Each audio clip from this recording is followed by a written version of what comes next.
ओम नमो भगवते वासुदेवाय। देखिए, जब भगवान श्री कृष्ण ने अर्जुन से अहिंसा परमो धर्म का एक पूरा संपूर्ण मांस भक्षण न करने के ऊपर एक बहुत ही शानदार वृतांत दिया, तो उसका यह एक बड़ा ही महत्वपूर्ण कथा है। ध्यान से सुनना, बहुत ही अच्छी कथा है।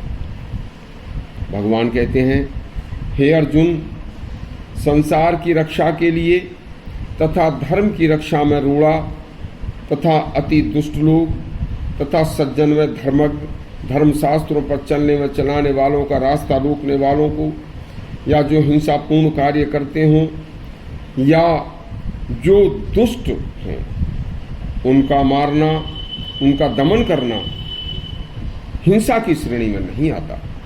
जो कि आज आपके सामने कौरव खड़े हैं, ये उसी श्रेणी में है। देखो, मांस खाना सर्वथा निषिद्ध है। मांस किसी जीव के प्राण लेकर प्राप्त किया जाता है, और जब किसी बिना बोलने वाले पशु के प्राण लिए जाते हैं तो सारा संसार हिल जाता है, पृथ्वी कांपती है।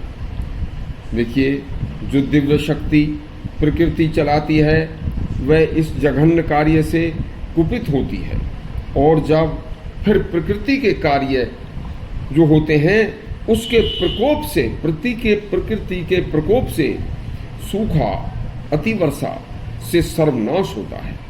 देखो, मांस का भक्षण करने वालों से क्या होता है, ध्यान से सुनना। भगवान कहते हैं, मांस भक्षण भगवत प्राप्ति में 100% बाधक है। जो मांस भक्षण करते हैं उन्हें भगवत प्राप्ति कभी नहीं हो सकती। देखिए, मांस भक्षण से ईश्वर की अप्रसन्नता प्राप्त होती है।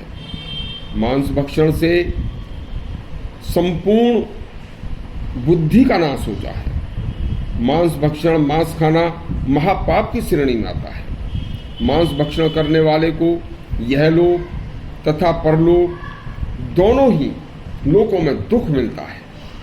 देखिए, इस लोक के बाद जब वह परलोक गमन करता है तो उसे अति दुखों का सामना करना पड़ता है। उसे फिर कभी यह मृत्युलोक जो है, यह सभी लोकों में स्वतंत्र तथा सुंदर लोक है, यह कभी प्राप्त नहीं होता, और लाखों वर्षों तक अनेक कष्ट अनेक योनियों में, दुखमयी योनियों में भोगते हुए वह बिताता है। मांस भक्षण, मांस खाना मनुष्य के लिए प्रकृति के विरुद्ध है। मांस भक्षण से मनुष्य न रहकर पशुत्व की श्रेणी में आता है। मांस भक्षण मनुष्य की अनाधिकार चेष्टा है। मांस भक्षण घोर निर्दयता व क्रूरता है। मांस भक्षण व्यक्ति कभी निरोगी नहीं रह सकता। जो व्यक्ति मांस खाता है वह रोगी अवश्य होगा। मांस भक्षण शास्त्र में निंदित है, इसलिए सर्वभूते हिते रता। भगवान ने कहा है कि समस्त प्राणियों का हित सोचकर, हित में रखकर ही जो अपना हित हो सकता है तभी हो सकता है, जो दूसरे प्राणियों का भी हित सोचता हो। भगवान कहते हैं कि पशु हत्या करके मांस का सेवन सर्वथा निषिद्ध है, तथा ऐसा सोचकर जीवन चलाना ही सार्थक जीवन श्रेणी में आता है।